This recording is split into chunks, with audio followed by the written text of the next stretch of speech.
Okay, so let's dive in. Imagine the world we see every day. The commute, the emails, all that. What if it's just like the ground floor? Right, and there are whole other levels above us. Exactly. We're looking at Guruji Krishnananda's book, Doorways to Light, which pretty much explores that exact idea. Our mission here is to unpack its core message, that spirituality isn't about checking out of life. No, not at all. It's about transforming it deeply from within. And that everyone, like everyone, has their own potential doorway to something bigger. And what's really interesting is where this journey kicked off for Guruji himself. It wasn't some abstract thing. It was a specific moment. Oh, yeah. Yeah, back in Bangalore, 1977, he met his guru, Maharshi Amara, and that meeting was, well, it shifted everything for him. He apparently realized right then that logic and the science he knew, they just couldn't explain it all. You could explain existence itself, maybe? Exactly. It pointed him towards what he called a higher science, the science of consciousness. Wow.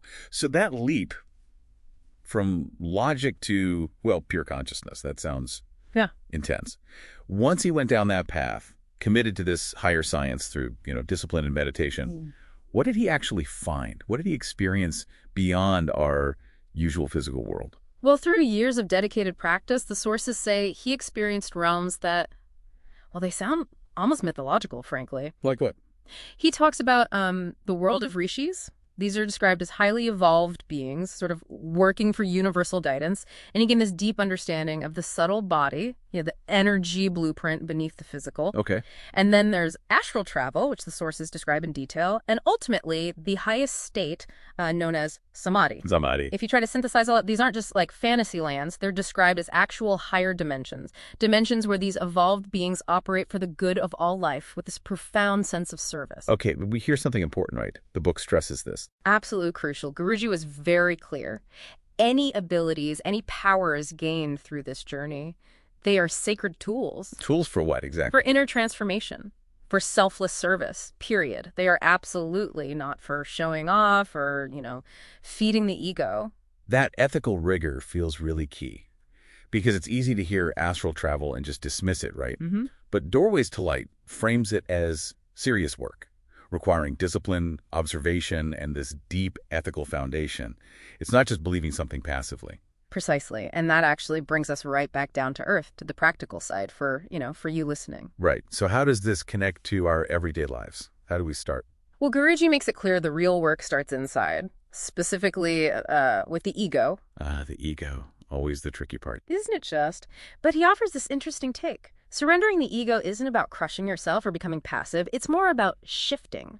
Shifting from that demanding, reactive I, the part that always needs something, to the quiet observer within. The observing self. Yeah. Okay, I get that. And that means you have to be willing to face your fears, let go of needing to control everything, and fundamentally trust the process, even when it's difficult. That reframing of ego surrender, shifting to the observer, that actually makes this cosmic journey feel a bit more relatable, doesn't it? Yeah, it bridges the gap. It connects like the world of rishis to just dealing with a tough day at work in a way. It does, yeah. So if someone listening accepts that challenge, what's the first, most direct step? The immediate action to find your own doorway?